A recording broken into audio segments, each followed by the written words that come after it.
Shalom adik-adik. Bagaimana kabarnya hari ini? Kakak harap adik-adik semua dalam keadaan sehat ya dan penuh sukacita.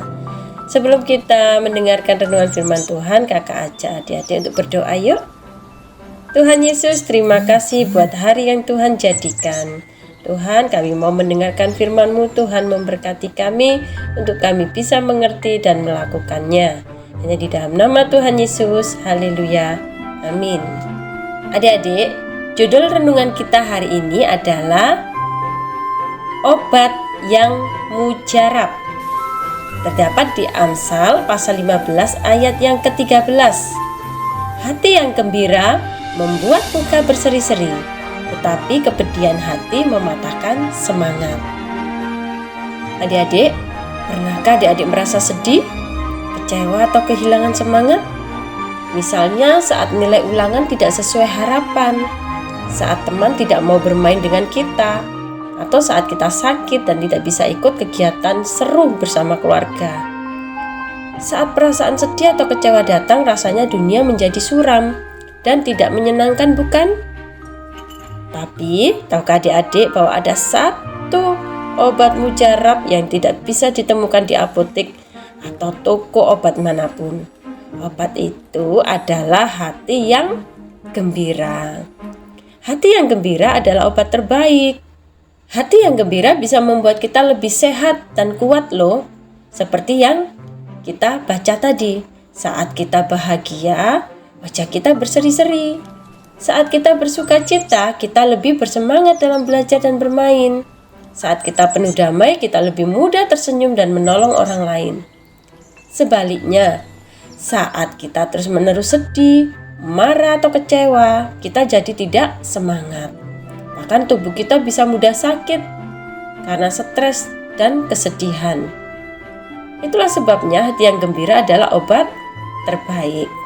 Bagaimana kita selalu bersukacita? Adik-adik, sukacita sejati bukan berasal dari hal-hal yang ada di sekitar kita, tetapi berasal dari Tuhan. Yuk kita pelajari ya, bagaimana cara agar kita bisa tetap gembira dalam keadaan apapun. Yang ke-1, bersyukur dalam segala hal. Rasul Paulus berkata dalam 1 Tesalonika pasal 5 ayat 18, mengucap syukurlah dalam segala hal, sebab itulah yang dikehendaki Allah di dalam Kristus Yesus bagi kamu. Contohnya, bersyukur meskipun hari ini hujan, karena itu membuat tanaman tumbuh subur. Bersyukur meskipun tidak menang dalam lomba, karena kita sudah berusaha dengan baik. Bersyukur atas keluarga, teman, dan makanan yang kita nikmati setiap hari. Yang kedua, berdoa dan mengandalkan Tuhan. Saat kita merasa sedih atau takut, kita bisa berdoa dan menyerahkan semua perasaan kita kepada Tuhan. Tuhan adalah sumber kekuatan dan penghiburan kita. Contohnya, saat takut menghadapi ujian, berdoalah dan minta Tuhan memberi ketenangan. Saat sedih karena dimarahin orang tua, berdoalah agar Tuhan memberikan penghiburan. Adik-adik, hidup ini memang tidak selalu mudah, tetapi kita bisa memilih untuk tetap bersuka cita. Tuhan selalu menyertai kita dalam segala keadaan. Ketika kita memilih untuk tetap bersyukur dan mengandalkan Tuhan, hati kita akan penuh dengan sukacita. Dan itulah obat mujarab yang membuat kita tetap sehat, kuat, dan bahagia.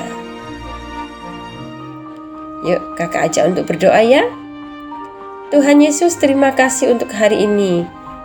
Kami mau belajar untuk selalu bersyukur dan bersukacita dalam segala keadaan. Tolong kami agar selalu mengandalkan Engkau dan menyebarkan sukacita kepada orang lain.